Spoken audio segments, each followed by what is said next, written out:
মেয়েটা ডাক দিয়া বলছে, বোন ফাতেমা, আপনি বিশ্ব নবীর মেয়ে, হাসান হুসাইনের মা, আলীর স্ত্রী। নিঃসন্দেহে আপনি একজন সম্মানী মহিলা, সম্মানী পরিবারের মেয়ে। আপনার পরিবারের মতো ভালো পরিবার পৃথিবীতে আর নাই। আমিও চাই আপনার সঙ্গে দেখা করতে, কথা বলতে। কেন এসছেন? কিন্তু বোন ফাতেমা, আমার বেয়াদবি আপনি মাফ করবেন, আমি আপনার সঙ্গে আজকে দেখা করতে পারবো না। আপনার জন্য ঘরের দরওয়াজা খুলে দিতে পারবো না। ফাতেমা বললেন, কেন তুমি পারবে না? মেয়েটা ডাক দিয়া বলছে, বোন ফাতেমা, না পারবার কারণ হলো আমি গরিব মানুষ। আমার স্বামী সকাল বেলা ফজরের সালাত আদায় করে জঙ্গলে চলে গিয়েছেন কাঠ কেটে বাজারে বিক্রি করার জন্যে। আমার ঘরে আমার স্বামী নাই। আমি আমার স্বামীর অনুমতি ছাড়া পৃথিবীর কারো সঙ্গে দেখা করতে পারবো না। আমার স্বামী ঘরে নাই। আমি আমার স্বামীর আমানত বিশ্বাস করে আমাকে ঘরে রেখে দিয়ে চলে গেলেন। পৃথিবীর কারো সঙ্গে দেখা করতে পারবো না। ফাতেমা ডাক দিয়া বললেন, বোন রে, তুমিও মহিলা, আমিও মহিলা, তুমিও নারী, আমিও নারী। আমার সঙ্গে দেখা করলে 1 নাম্বার তোমার পর্দা লঙ্ঘন হবে না, 2 নাম্বার নারীর সঙ্গে দেখা করতে গেলে স্বামীর অনুমতির প্রয়োজন কেন লাগবে? আমাদের সাথে তো পৃথিবীর মানুষ দেখা করতে চায়, কথা বলতে চায়। বাড়িতে গিয়ে কত মানুষ বসে তাকে কথা বলার জন্য সুযোগ দেই না। আর আমি নিজে তোমার বাড়িতে চলে এসেছি, তুমি কেন দেখা করতে চাও না? মেয়েটা ডাক দিয়ে বলছে, আল্লাহ রব্বুল ইজ্জত ওয়াল জালাল একজন নারীকে কিয়ামতের দিনে স্বামীর আমানতের ব্যাপারে জিজ্ঞাসা করবেন। আল্লাহ বলবেন, তুমি কি স্বামীর আমানত রক্ষা করেছ? বিবাহের সময় যে বিয়ের চুক্তি হয়েছিল, বিশ্বাসকে রক্ষা করেছ? ও ফাতেমা, এখন যদি জিবরাইল আসে আমি তার সঙ্গে দেখা করব না। এখন যদি বিশ্বনবী আমার সঙ্গে দেখা করতে আসেন আমি দেখা করব না। কারণ আমার জান্নাত স্বামীর বিশ্বাস আর আমানতের উপরে। কিয়ামতের দিনে আমার স্বামী যদি আমার পক্ষে আল্লাহর দরবারে সাফাই গাইতে পারে, আল্লাহ বলেছেন যেই নারীর পক্ষে তার স্বামী কথা বলবে, কিয়ামতের দিন আল্লাহ ওই নারীকে জিজ্ঞাসা করবেন না। কিয়ামতের দিনে যেই স্বামী বলবে আমার স্ত্রী ভালো মানুষ, আমার স্ত্রী আমানতদার, এই স্ত্রীকে কিয়ামতের দিন আল্লাহ জিজ্ঞাসা করবেন না।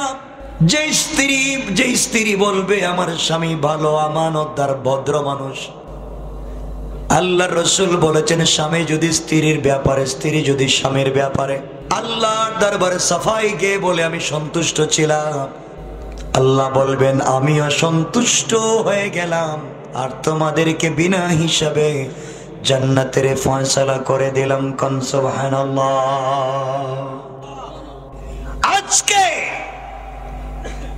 স্ত্রী স্বামীকে বিশ্বাস করেন না, স্বামীও তার স্ত্রীকে বিশ্বাস করেন না। ঠিক বললাম না? কেউ কাউকে বিশ্বাস করে নিতে পারে না। স্বামী স্ত্রীকে রেখে অফিসের কথা বলে অন্য মেয়েদেরকে নিয়ে তিনি ঘোরাঘুরি করেন। কথা বলেন না কেন? স্ত্রীও স্বামী বের হয়ে গেলে তিনি অন্য ছেলেদের সঙ্গে কথা বলেন। কথা বলেন না কেন? এগুলো হালাল কাজ না হারাম? কথা বলেন, হালাল না হারাম? হারাম। একজন স্ত্রী স্বামীর অনুমতি ছাড়া বাবার বাড়িতেও যেতে পারবে না। আর মার্কেটে যাওয়া তো দূরের কথা, বাজারে যাওয়া তো দূরের কথা। বাংলাদেশের মহিলারা কিন্তু মার্কেটে তো বেশি চিনে। আমাদের আগেকার মায়েরা, আমাদের দাদিরা যদি কোনো প্রয়োজনে রাস্তায় বের হতেন তো অনেক বড় একটা বোরকা পরে ছাতা মাথায় নিতেন। পুরুষ মানুষকে দেখলে সাইড দিতে দিতে খাদে পড়ে যেতেন। ঠিক বললাম না? আর আজকালকার অনেক মহিলারা তারা রাস্তায় বের হয়, মার্কেটে গিয়ে বলে, না আরে কি দুনিয়া এলো, পুরুষের কারণে আর রাস্তায় হাঁটা যায় না। ঠিক বললাম না? সমাজ নষ্টের কারণ হচ্ছে আপনি স্বামী হিসাবে ব্যর্থ, আপনি স্ত্রীকে দিন বুঝাতে পারেন নাই, আপনি বাবা হিসাবে ব্যর্থ, আপনি আপনার মেয়েকে ইসলাম বুঝাতে পারেন নাই, আপনি ছেলে হিসাবে ব্যর্থ, আপনি আপনার মাকে দিন বুঝাতে পারেন নাই, আপনি ভাই হিসাবে ব্যর্থ, আপনি আপনার বোনকে ইসলাম বুঝাতে পারেন নাই। আর যুবকেরাও তো খুব ভদ্র, খুব ভালো, তারা ছুটির সময় স্কুলে অথবা কলেজের গেটে গিয়ে দাঁড়ায় থাকে। ঠিক বললাম না? ঠিক কেমনে হইল? এটা কি ভালো কাজ?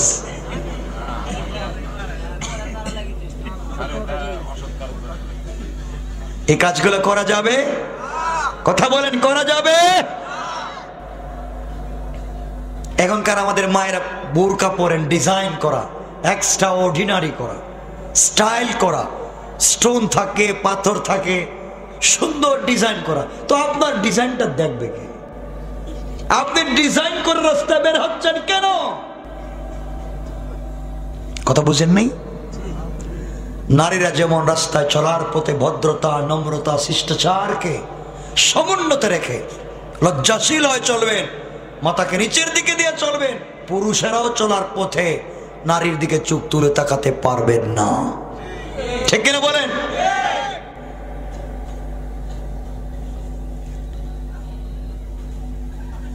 আমার মুসলমান বন্ধুগণ, হযরতে ফাতেমা বললেন, বোন তুমি কি দেখা করবে না?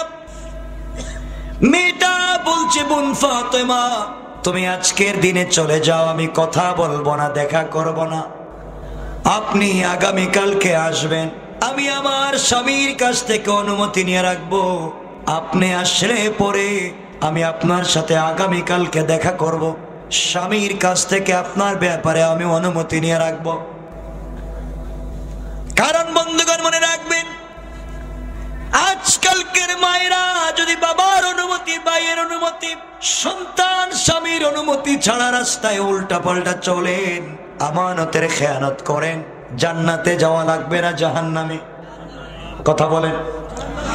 এই জন্য আমি যে আয়াত তিলাওয়াত করেছি সূরা আল ফুরকানের 65 নম্বর আয়াতে আল্লাহ বললেন, ওয়াল্লাযীনা ইয়াকুলুনা রব্বানা ইসরিফ আন্না আযাব জাহান্নাম ইন্না আযাবাহা কানা গারামা। আল্লাহ রাব্বুল ইজ্জত ওয়াল জালাল বললেন, যারা বলে হে আমাদের পালনকর্তা, আমাদের কাছ থেকে জাহান্নামের শাস্তি হটিয়ে দাও, নিশ্চয় এর শাস্তি নিশ্চিত জাহান্নাম এবং বিনাশ। যারা জাহান্নামের শাস্তি থেকে নিজেকে বাঁচাতে চায়, এরপরে আয়াতে আল্লাহ বলেন, ইন্নাহা সাআত মুস্তাকাররান ওয়া মুকামা। আল্লাহ রাব্বুল ইজ্জত ওয়াল জালাল বললেন, জাহান্নাম এমন এক জায়গা, বসবাস এবং অবস্থানের দিক থেকে আল্লাহর সৃষ্টির মধ্যে সব থেকে নিকৃষ্ট জিনিসের নাম হলো জাহান্নাম। আর ওই জাহান্নাম থেকে যদি সমস্ত নারীদেরকে বাঁচতে হয়, বিয়ে হয়ে গেলে স্বামীর অনুমতি ছাড়া চলা যাবে না। ঠিক না বলে? এজন্য স্বামী স্ত্রীর অনুমতি নিয়ে চলবে, এটা ঠিক, কিন্তু স্ত্রী স্বামীর অনুমতি নিয়ে চলবে, এটা ঠিক, কিন্তু স্বামী আপনি ইচ্ছা মতো রাস্তাঘাটে যা মন চায় আপনার অফিসের কলিগ মেয়ের সঙ্গে চলাফেরা করবেন, KFC-তে যাবেন, মিনি চাইনিজে যাবেন, মার্কেটে গিয়ে ঘুরবেন, আর আপনি আপনার গার্লফ্রেন্ডের জন্য কাপড় কিনে দিবেন, ডিজাইন করা এক্সট্রা কাপড়, এর বিভিন্ন ধরনের জুতা কিনবেন, এরপর জুয়েলারি কিনবেন, অর্নামেন্টস কিনে দিবেন, স্ত্রীকে ঠকাবেন, এগুলো তো হালাল না। কথা বলে না কেন? কথা বলে না কেন? অনেক পুরুষ আছে স্ত্রীর হক দিতে পারে না, আছে না অনেকে? এখানে কারা কারা বিয়ে করছেন একটু হাত ওঠান তো দেখি। বিয়ে করছেন তো লজ্জা নাই, তো বিয়ে করছেন তো বুড়ো হয়ে গেছেন দেখতেছি, একটু হাত ওঠান দেখি যে বিয়ে করছেন ঠিক। ঠিক আছে তো, ভালো হয়েছে তো। আপনার মান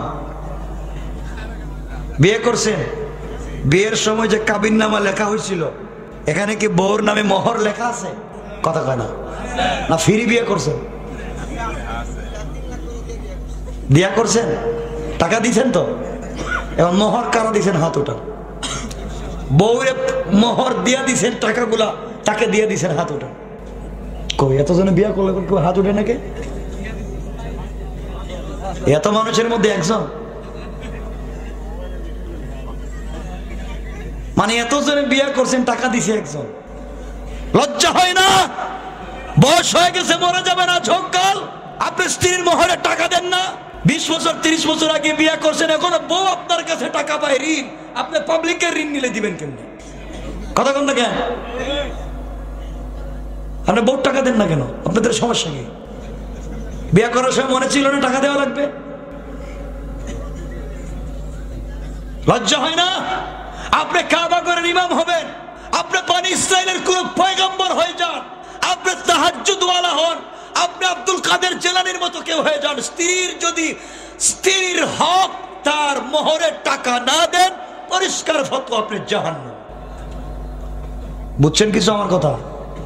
কি বলছি? জাহান্নামী, জাহান্নামী। আপনি ঠকাইছেন, আপনি প্রতারক, আপনি মিথ্যুক, আপনি বেঈমান। বউরে বিয়ার দিন কইছেন, কো আলহামদুলিল্লাহ আমি 5 লাখ দিলাম, আলহামদুলিল্লাহ করার পরে কয় টাকা নাই। কথা কোন টাকা? টাকা নাই কেন? আরেক বেচারার বউরে মেরে ঠকাইছেন কেন?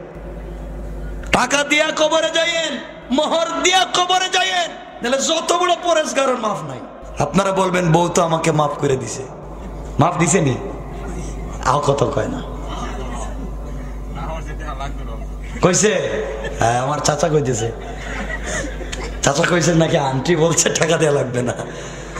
মাশাআল্লাহ, কি সুন্দর কথা বলছে, দেওয়া লাগবে না। বাবা, মানলাম আপনার কথা। আন্টি বলছে মোহরের টাকা দেওয়া লাগবে না, আগামীকালকে তালাক দিয়ে দেন, দেখেন তো মোহর দেওয়া লাগে না। লাগবে নি? কথা কয় না? লাগবে। লাভে আসলে দেওয়া লাগবে, কোর্টে গিয়ে পিটাইয়া টাকা আদায় করবে। কথা কন না কেন? নাহলে 3-4টা মামলা দিবে উপরে, তবে এখন টাকা দাও। দিত না, টাকা দেয়াই লাগবে, টাকা দেয়াই লাগবে। এজন্য মনে রাখবেন, স্ত্রীর হক তার মোহরের টাকা দিবেন। প্রত্যেক বছর 10টা শাড়ি দেন, এবছর দিবেন 12টা, 2টা বাড়াইয়া দিবেন, দিয়ে বলবেন এই 2টা তোমার মোহরের টাকা থেকে কাইটা গেল।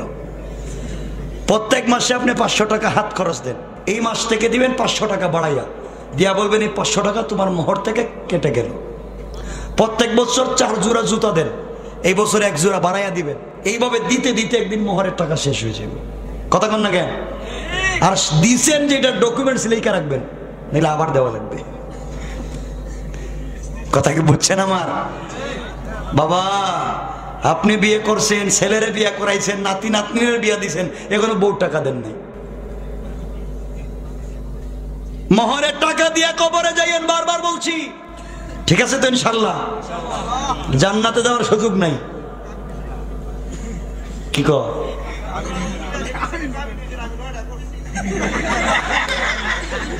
9টা করছে বিয়া,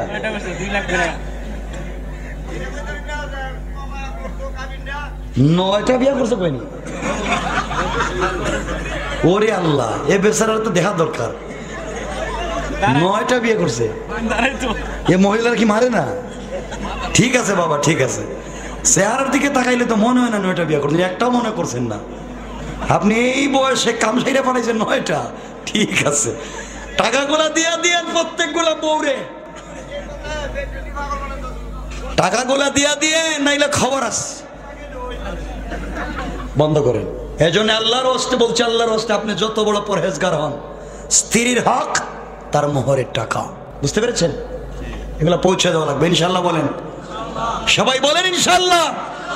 ওয়াজ শুনেন, তাহলে মানবেন না তো ওয়াজ শুনবেন কেন?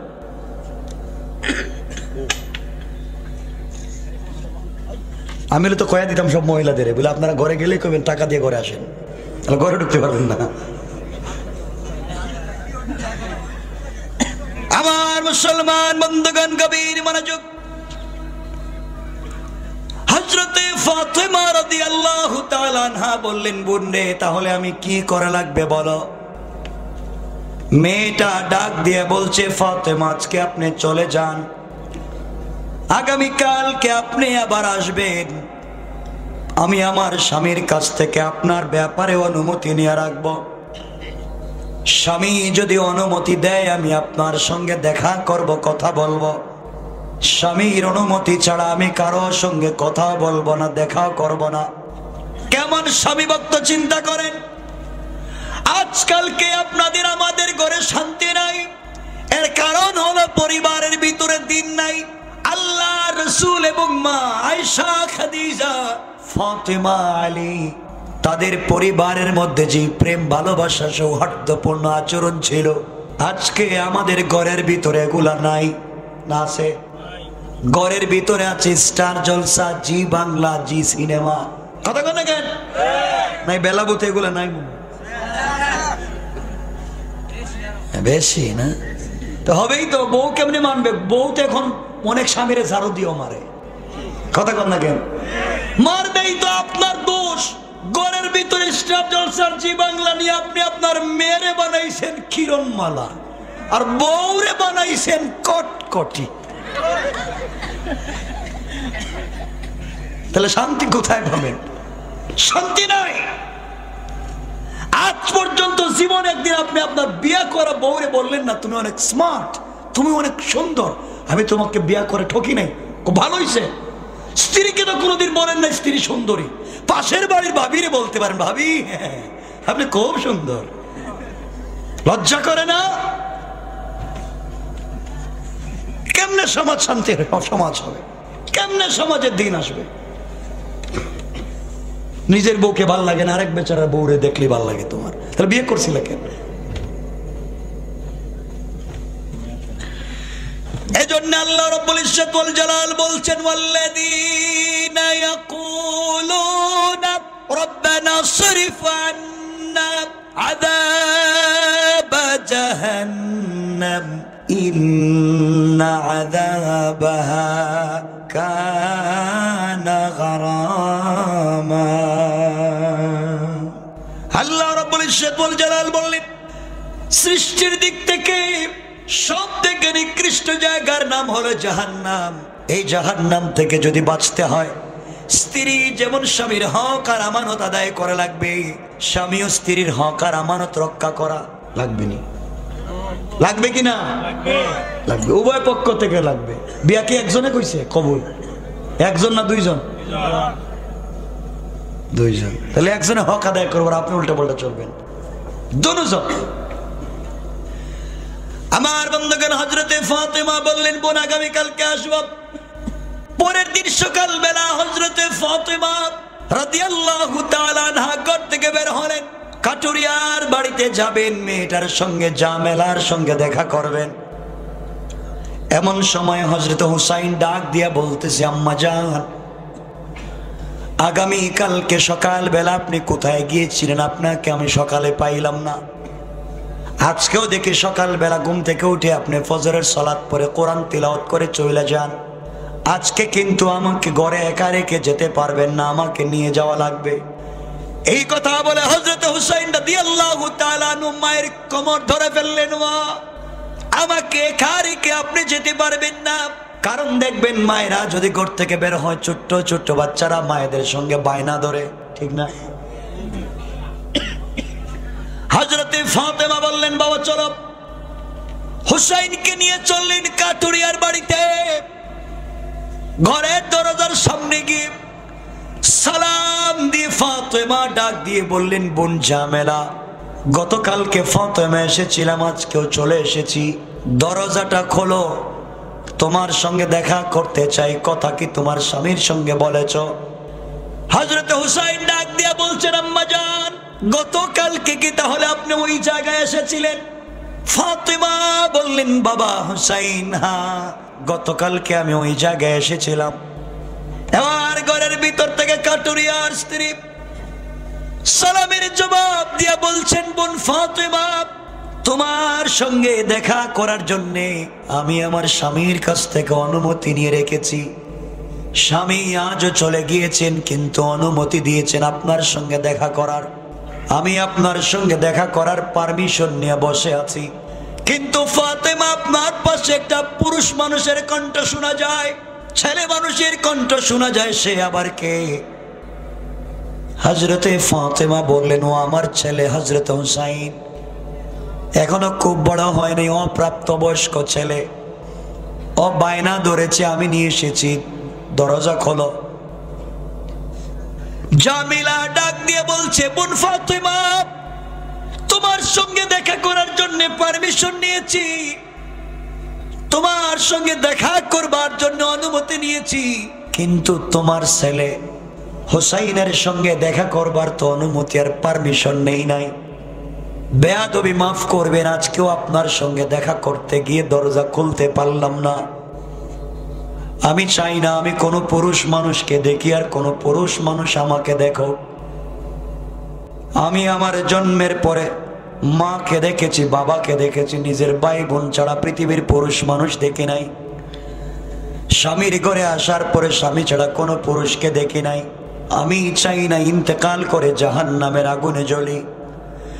এই জন্য আপনার সঙ্গে দেখা করবার অনুমতি আছে, হুসাইনের সঙ্গে দেখা করবার অনুমতি নাই। ছোট না বড় আমি জানতে চাই না, ছেলেটা কার তাও জানতে চাই না। বোন ফাতেমা, বেয়াদবি মাফ করবেন, আজকেও দেখা করতে পারলাম না, আপনি চলে যান। আগামী কালকে আপনি আবার আসবেন।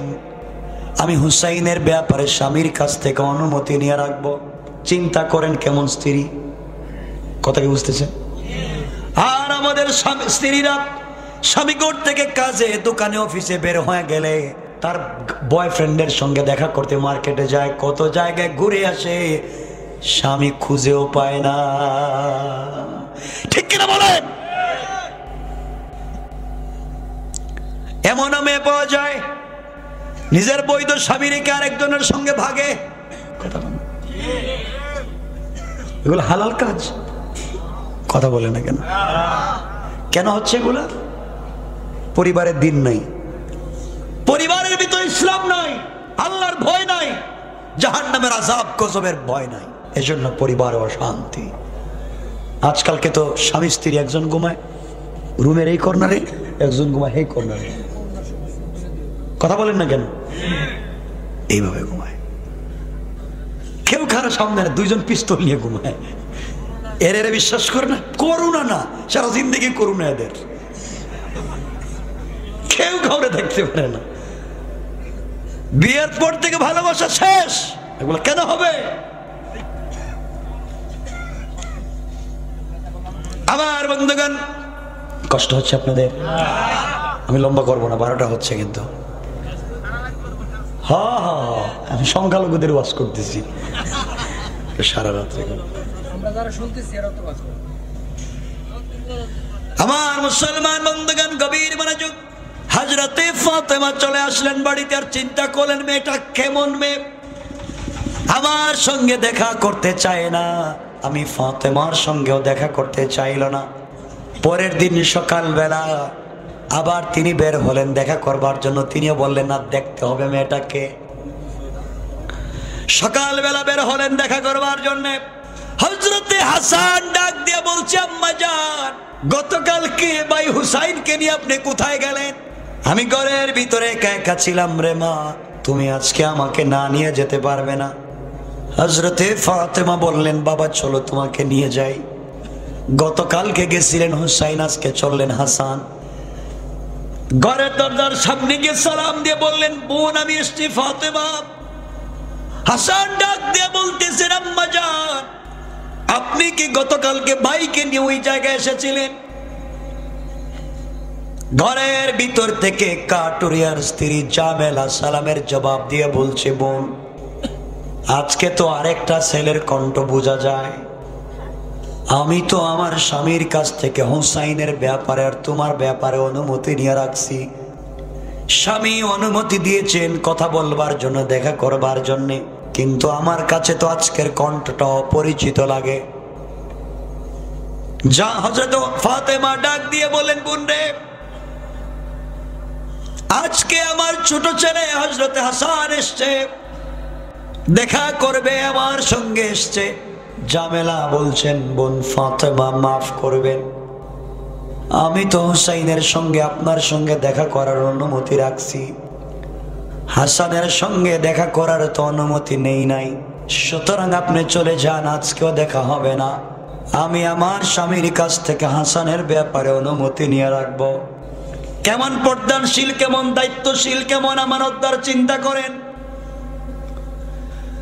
আর আজকে আমাদের সামনে খালাতো ভাই, মামাতো ভাই, ফুফাতো ভাই, দেবর আর কি আর যারা আছে সব, যে কারো সঙ্গে দেখা করার জন্য আমাদের অনুমতি লাগে না। যে কেউ আসলে ঘরের দরজা দিয়ে একবারে ভিতরে চলে যায়। কথা বলেন, একবারে বেডরুমে গিয়ে বসে গল্প করে। আমার বান্দাগান, হযরতে ফাতেমা চলে আসলেন, চোখের পানি ছেড়ে কাঁদলেন আর বললেন, মেয়েটা কেমন আমানতদার। পরের দিন একা একা ছুটতে লাগলেন। কাটুরিয়ার বাড়ি থেকে সালাম দিয়ে বললেন, জামেলা আজকে আমি একা এসেছি, দরজা খুলে দাও। কাটুরিয়ার স্ত্রী দরজা খুলে দিয়েছে। দীর্ঘদিনের অপেক্ষার পরে ফাতেমার সঙ্গে জামেলার দেখা হয়েছে। দেখা যখন হয়েছে, দেখা হওয়ার পরে কথা বলতে গেলেন। ফাতেমা ঘরের ভিতরে ঢুকে দেখেন ঘরের দরজার সামনে একটা বেত রাখা, একটা দড়ি রাখা, একটা রশ্মি রাখা, একটা ছুরি রাখা। জিজ্ঞাসা করলেন, বোন রে, তোমার ঘরে আসলাম, ঘরের দরজার সামনে বেডের কাছে রশ্মি কেন, বেত কেন, আর এই ছুরি কেন? জামিলা ডাক দিয়ে বলছেন, বোন ফাতেমা, আমি তো ইন্তেকাল করে জান্নাতে যেতে চাই, আমি ইন্তেকাল করে জান্নাতে যাব, কিন্তু স্বামীকে যদি কোনোভাবে কষ্ট দেই, স্বামীর মনে যদি কোনোভাবে আঘাত লেগে যায়, সে যদি আমাকে ক্ষমা না করে, কশিন কালেও আমি জান্নাতে যেতে পারবো না। এই জন্য আমি ঘরের দরজার সামনে বেত রেখে দিলাম। আমার কোন ব্যবহারের স্বামী যদি কষ্ট পায়, অনুমতি দিয়ে রেখেছি, চাইলে আমাকে আপনি ওই বেত দিয়ে আঘাত করতে পারবে।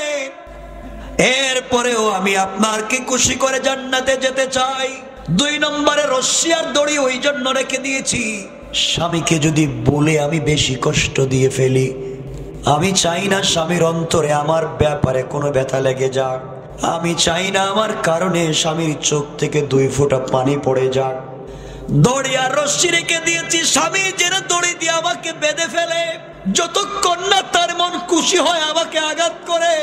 আমি ছুরি ওই জন্য রেখে দিয়েছি, যদি আমি স্বামীকে কোনো কটু কথা বলে ফেলি, আমি চাই না স্বামীকে কষ্ট দিয়ে দুনিয়ার জমিনে জীবিত থাকি। স্বামীকে বলে দিয়েছি, স্বামীরে যেই দিন তোমার সঙ্গে আমার সম্পর্কের অবনতি হয়ে যাবে, আমি চাইবো না তোমাকে কষ্ট দিয়ে দুনিয়ায় জীবিত থাকি। এই জন্যে ছুরি রেখেছি, যেন আঘাত করে আমাকে দুনিয়া থেকে বিদায় করে দেয়। আমি পৃথিবীর সবকিছু ভুলে যেতে পারি, স্বামীর হক আর আমানত বলতে পারি না। ফাতেমা বললেন, বোন জামিলা, দীর্ঘদিন পরে হঠাৎ করে তোমার বাড়িতে আমি কেন এসেছি তুমি হয়তো জানো না। তুমি জানো আমি বিশ্ব নবীর মেয়ে, এই জন্যে তোমার বাড়িতে আমি আজকে এসেছি। দীর্ঘদিন থেকে দেখবার অপেক্ষা করে আজকে দেখার সুযোগ হয়েছে। বন্ধে আমার, বাবা বিশ্ব নবী সুসংবাদ দিয়েছেন, আমার আগে একটা মহিলা জান্নাতে যাবে, আর সে হলো তুমি জামেলা। তুমি জান্নাতে যাবে আমার আগে, এই সুসংবাদ দেওয়ার জন্য এসেছি। মেয়েটা সিজদায় পড়ে কান্না করে ডাক দিয়া বলছে, আল্লাহ, জীবনে হয়তো ঠিক মতো তোমাকে ডাকতে পারি নাই, কিন্তু আমার জানা মতে কোনোদিন স্বামীর অন্তরে কষ্ট দেইনি, এই জন্যে হয়তো আল্লাহ আমাকে ভালোবেসে পুরস্কার দিয়েছেন। ফাতেমা দেখা করে বাড়িতে চলে আসলেন, চোখের পানি ছেড়ে বাবাকে ডাক দিয়ে বলছেন, আব্বা জান, আমি বুঝতে পেরেছি এই মেয়েটা নির্ঘাত জান্নাতি, সন্দেহ নাই। স্বামীর যে ভক্তি করে, স্বামীর আমানতের ব্যাপারে যেই সতর্ক, এই মেয়েটা জান্নাতে যাবে, সন্দেহ নাই। কিন্তু বাবা, আমার আগে জান্নাতে যাবে এমন কোন জিনিস তো আমি বুঝি নাই। আমার আগে জান্নাতে যাবে এমন কিছু তো আমি বুঝি নাই। মেয়েটা জান্নাতে, এতে সন্দেহ নাই, কিন্তু আমার আগে জান্নাতে যাবে এমন কিছু তো আমি পাই নাই। বিশ্ব নবী বললেন, মা তাহলে কি তুমি শুনতে চাও? কেন তোমার আগে কোন ঘটনার কারণে তোমার আগে জান্নাতে যাবে তুমি কি জানতে চাও? ফাতেমা বলছেন, আব্বা জান অবশ্যই আপনি বলবেন, আমি শুনতে রাজি। আমার নবী বললেন, তাহলে ফাতেমা শোনো, যে কারণে জামেলা কাটুরিয়ার স্ত্রী তুমি ফাতেমার আগে জান্নাতে যাবে এর মূল কারণ হচ্ছে, তুমি শোনো, মারে কিছুদিন আগে তোমাদের ঘরে যখন 2 দিন 4 দিন 5 দিনের খাবার ছিল না, 3-4 দিনের উপবাস থাকবার পরে হযরতে ফাতেমা স্বামীকে ডাক দিয়া বললেন, স্বামী রে, ঘরের ভিতরে তো 3 দিন 4 দিন হয়ে গেল খাবার নাই, আমি যদি না খেয়ে মরে যাই আমার অন্তরে কোনো ব্যথা নাই, আমি যদি না খেয়ে মারা যাই আমার অন্তরে কোনো ব্যথা নাই, কিন্তু আমার কলিজার টুকরা 2টা সন্তান হাসান আর হুসাইন যদি না খেয়ে মারা যায় আমি নিজেকে বোঝাতে পারবো না, সহ্য করতে পারবো না। ও মা, ওই সময় আমার নিজের গিফট করা কাপড় তোমাকে বিয়ের সময় দিয়েছিলাম, ওই কাপড়টা তুমি আলীর হাতে দিয়ে বলেছিলে আলী বাজারে নিয়ে বিক্রি করে দাও, এই কাপড় তুমি বাজারে বিক্রি করে দাও। বাবা আমাকে যেই কাপড় দিয়েছিলেন, গিফট করেছিলেন, এই কাপড় ছাড়া আমার ঘরের ভিতরে কোনো সম্পদ নাই। আমি যার কথা বলছি তিনি খাতুনে জান্নাত, জান্নাতে মহিলাদের সরদারিনীর কথা বলছি। ঘরের ভিতরে একটা কাপড় নাই, 4 দিন 5 দিন ঘরের ভিতরে খাবার নাই। তোমার আমার ঘরে আমাদের মায়েদের আমাদের বোনেদের কাপড় দেখবেন হোয়াইট আলমারি শোকেসে জায়গা হয় না, 2-5টা হোয়াইট ভরে আছে, কাপড় যে পরে না।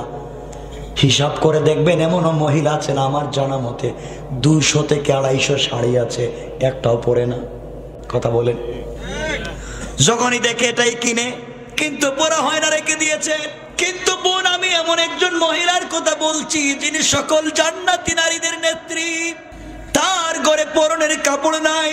তোমার আমার সকাল বের নাস্তা 10-12টা আইটেম না হলে নাস্তা জমে না। ফাতেমার কথা বলছি, যেই ফাতেমার ঘরে 4 দিন 5 দিন খাবার নাই, মাসের পর মাস চলে যায়, ঘরের চুলে আগুন জ্বলে না।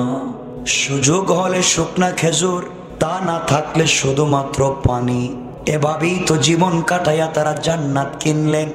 আর আমরা আলিশান বাড়িতে গাড়িতে দৌড়াইয়া জাহান্নাম কিনে নিলাম।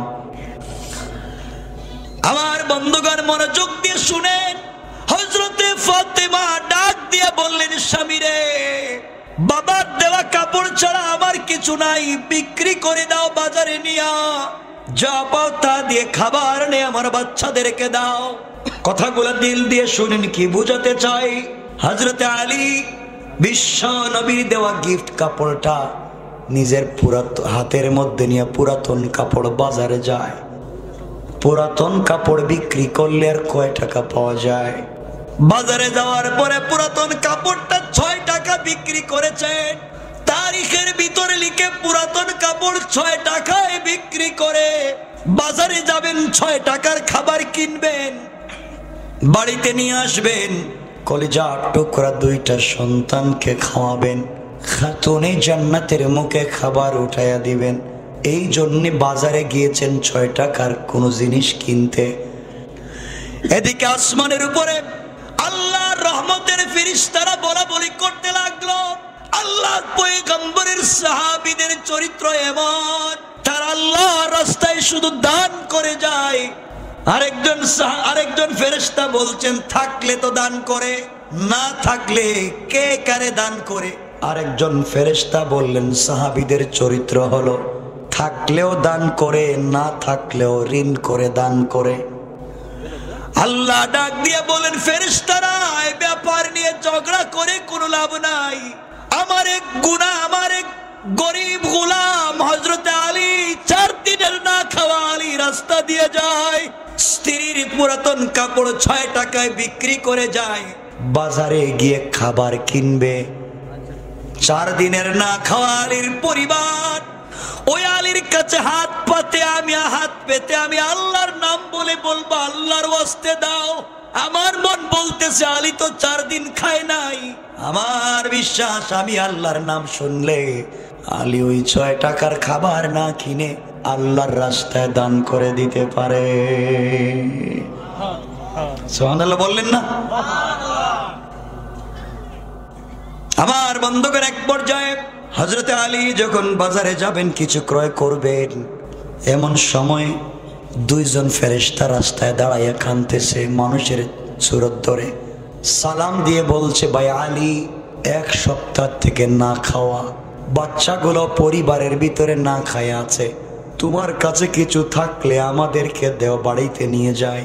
আলী বললেন, তোমাদেরকে দেওয়ার মতো আমার কাছে কিছু নাই, তোমাদেরকে দেওয়ার মতো যা আছে তা তো আমার পরিবারের হবে না। 2 জন ফেরেশতা বলছেন, আমাদেরকে সুজা না, আল্লাহর ওয়াস্তে যদি দেও, আল্লাহর ওয়াস্তে।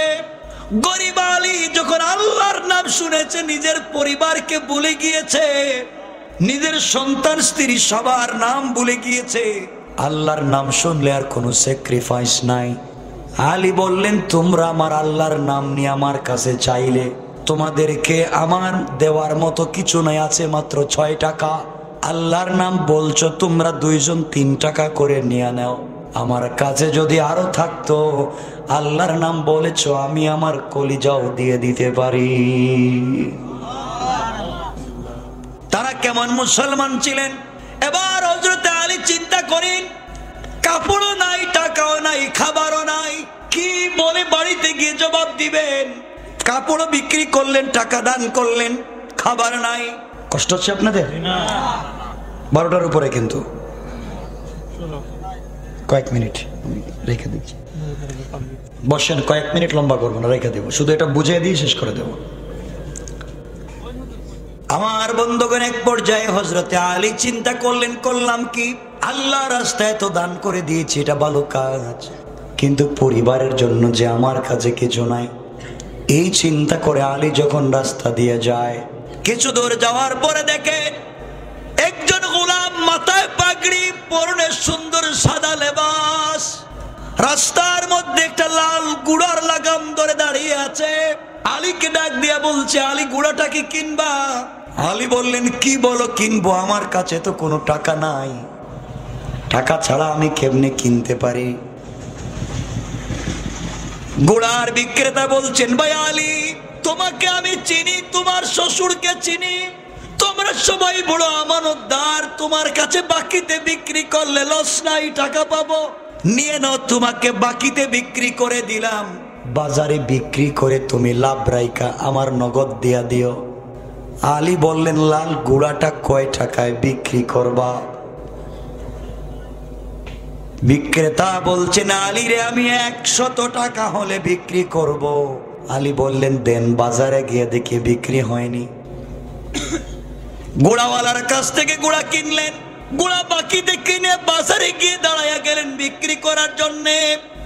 এমন সময় একজন ক্রেতা এসেছে, এসে আলীর সামনে দাঁড়াইয়া বলছেন, ভাই, তুমি কি তোমার গুড়া বিক্রি করবা? আলী বললেন, বিক্রি করার জন্য তো বাজারে নিয়ে এসেছি, কত টাকায় বিক্রি করবা বলো? আলী বললেন, কত টাকায় আমি বলতে পারবো না, কারণ গুড়াটা দেখো লাল, কত চমৎকার, পুরা বাজার হাঁটলে এমন গুড়া পাওয়া যাবে না, আপনি বলেন কয় টাকা দিবেন? ক্রেতা বলছে, আলী রে, আমি তোমাকে 160 টাকা দেব। সুবহানাল্লাহ বলেন। আলী চিন্তা করলেন, 160 টাকা হলে তো কম না, 100 টাকা যদি মালিককে দিয়া দিই, এরপরও তো 60 টাকা থাকে, কোন সুবহানাল্লাহ, লাভ তো কম নাই। বললেন, ঠিক আছে, তুমি 160 টাকায় নিয়ে নাও। গুড়া বিক্রি করে ফেললেন, গুড়ার মালিককে 100 টাকা দিলেন, 60 টাকা নিয়ে বাজারে গেলেন। বন্ধুগণ, আপনারা বলেন তো, আগে ছিল 6 টাকা, এখন পাইছেন কত? আল্লাহ বুঝাতে চাই, মান জাবিল হাসানাতি ফালাহু আশরু আমসালিহা। যারা আল্লাহর রাস্তায় 1 দান করে, আল্লাহ সর্বনিম্ন 10 দান করে। আলী তো 6 টাকা দান করেছিল, এখন যদি 1 এ 10 হয়, 6 এ কত? আল্লাহ বলেন, আলী আজকে তুমি আমার রাস্তায় 6 টাকা দান করেছো, আমি আল্লাহ সন্ধ্যার আগে 7 টাকার মালিক বানাইয়া দিলাম। সুবহানাল্লাহ, পড়ে না সুবহান। কেমন দিন ছিল, কেমন দিন। আমার বন্ধুগণ, এবার আলী বাজারে গেলেন। আগে ছিল 6 টাকা, কাপড় বিক্রি করে পাইছিলেন 6 টাকা, এখন হইছে কত? 6 টাকায় যে খাবার কেনার কথা ছিল 60 টাকায় কি কম হবে না বেশি? হযরতে আলী 60 টাকার খাবার কিনে কাঁদে নিলেন। মনে কত আনন্দ, আনছিলাম 6, পাইছি 60। খাবার তো যাওয়ার কথা 1 সপ্তাহ, এখন যাবে 3 মাস। আমার বন্ধুগণ, এক পর্যায়ে আলী খাবার নিয়ে বাড়ির দরজার সামনে হাজির হয়ে গেলেন, ঘরে প্রবেশ করেন নাই। আমার নবীজি বললেন, মারে ওই সময় তুমি ঘর থেকে বের হয়েছিলে, ঘর থেকে বের হয়ে আলীকে বলেছিলে, আলী খবরদার খবরদার, তুমি ঘরে প্রবেশ করবা না, আগে দাঁড়াও, দরজায় দাঁড়াও, আগে বলো কাপড় কয় টাকায় বিক্রি করেছো। আলী বললেন, স্ত্রী আমি কাপড় বিক্রি করেছি 6 টাকায়। স্বামী, 6 টাকায় যদি কাপড় বিক্রি করো, 6 টাকায় তো এত খাবার পাওয়া যাওয়ার কথা না। তোমার কাঁধের উপরে 1 বস্তা খাবার, 6 টাকায় তো এত খাবার বাজারে পাওয়া যায় না। নির্ঘাত তুমি অন্য কোন লাইনে টাকা ইনকাম করেছো। ও আলী, আমি মরে যেতে পারি, কিন্তু হারাম খাবার তো খেতে পারি না। ঘরে ঢুকবার আগে আমাকে বলো খাবার কোথায় পেলে। হারাম নিয়ে ঘরের ভিতরে ঢোকা যাবে না, 6 টাকার এত খাবার হতে পারে না।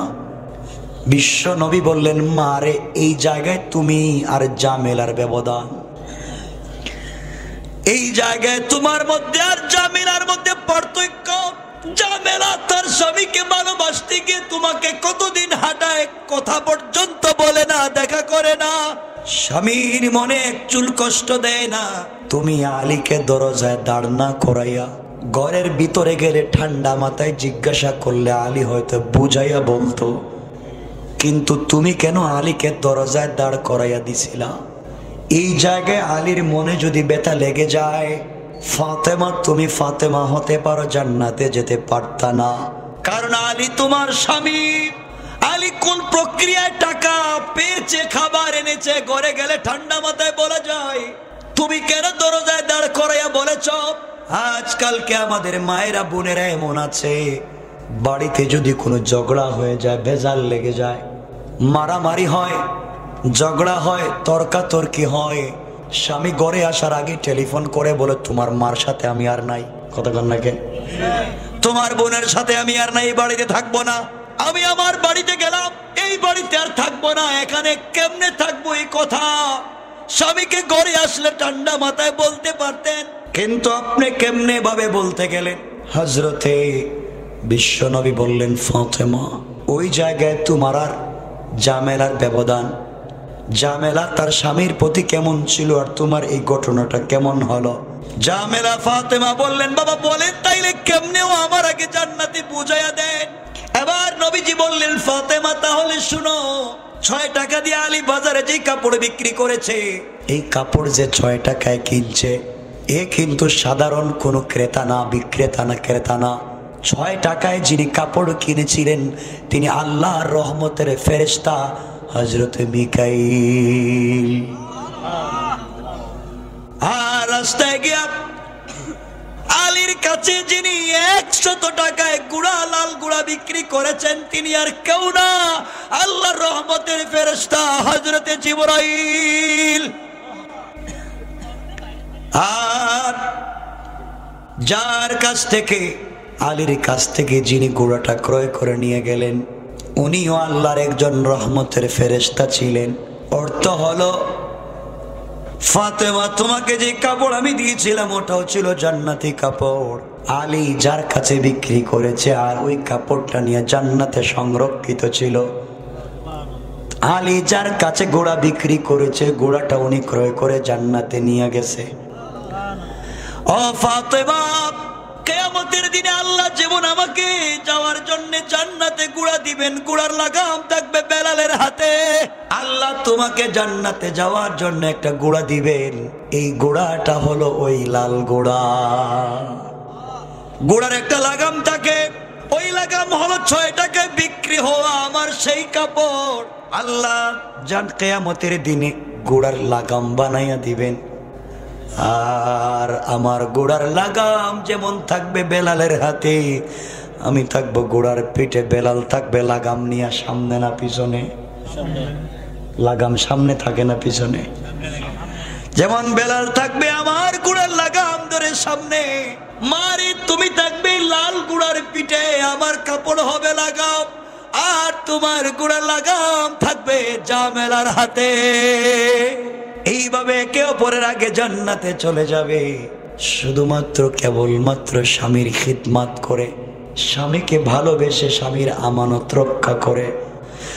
এই জন্য আল্লাহ আমার তেলাওয়াতকৃত আয়াতে বললেন, ওয়াল্লাযীনা ইয়াকুলুনা রাব্বানা ইসরিফ আন্না আযাব জাহান্নাম ইন্না আযাবাহা কানা গারামা। আল্লাহ বললেন জাহান্নাম এমন একটা ভয়াবহ জায়গা, ইন্নাহা সাআত মুস্তাকাররাও ওয়া মুকামা, বসবাসের জন্য সবথেকে নিকৃষ্ট জায়গা। এই জাহান্নামের নিকৃষ্ট জায়গা থেকে যদি নিজেকে বাঁচাতে হয়, অবশ্যই স্বামী স্ত্রী একে অপরকে ভালোবাসতে হবে, আমানত রক্ষা করতে হবে, 5 ওয়াক্ত নামাজ পড়তে হবে, একে অপরের প্রতি বিশ্বাস রাখা লাগবে। ইনশাআল্লাহ বলেন, ইনশাআল্লাহ বলেন। আমার শেষ কথা, মাদ্রাসার দিকে খেয়াল রাখবেন, সময় মতো 5 ওয়াক্ত নামাজ পড়বেন, হালাল খাবেন। ঠিক আছে তো ইনশাআল্লাহ? আল্লাহ আমাদের সবাইকে কবুল করুক। আমার জন্য দোয়া চাই, আপনাদের জন্য দোয়া থাকলো।